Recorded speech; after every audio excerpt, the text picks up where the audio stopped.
All right, let's talk a bit about the ordeal that led to your leaving the NBA. How did you know Batista and Martino?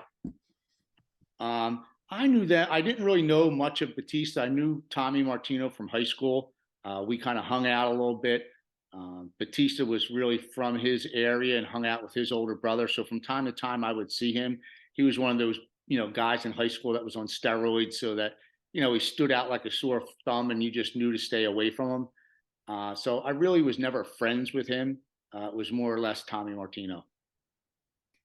And did you know if they had reputations, backgrounds? At that time, the high school I'm from, all the Italians like to portray that they're in the mob. They give them that, credibility. And there were some people whose parents were, Batista and Martino, as far as I knew, weren't.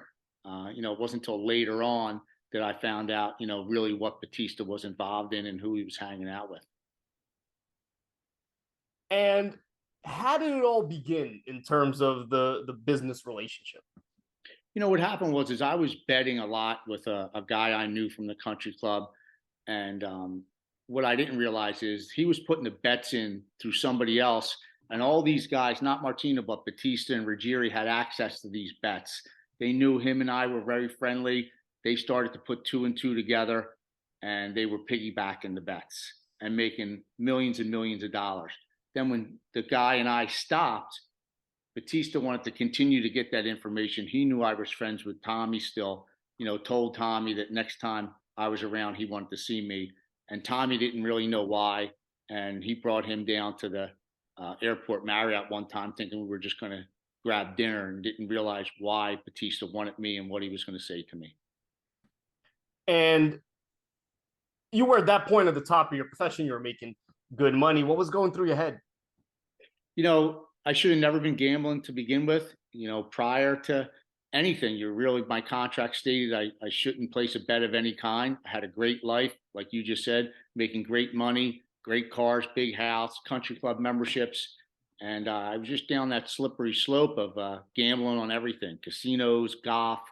I was basically hooked. So, when Batista showed up, he had been saying that he was getting the picks for years and he wanted to continue to get the picks. If not, he would expose me for gambling, right? Because by my contract, I wasn't supposed to place a bet of any kind. So he had me there.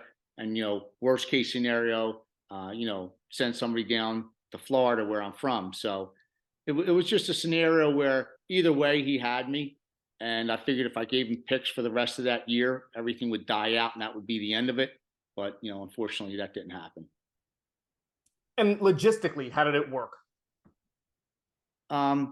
I would call Tommy Martino and basically give him the play by code that day, and he would relay it to Batista, who would place the bets and kick us back $2,000 for every correct pick.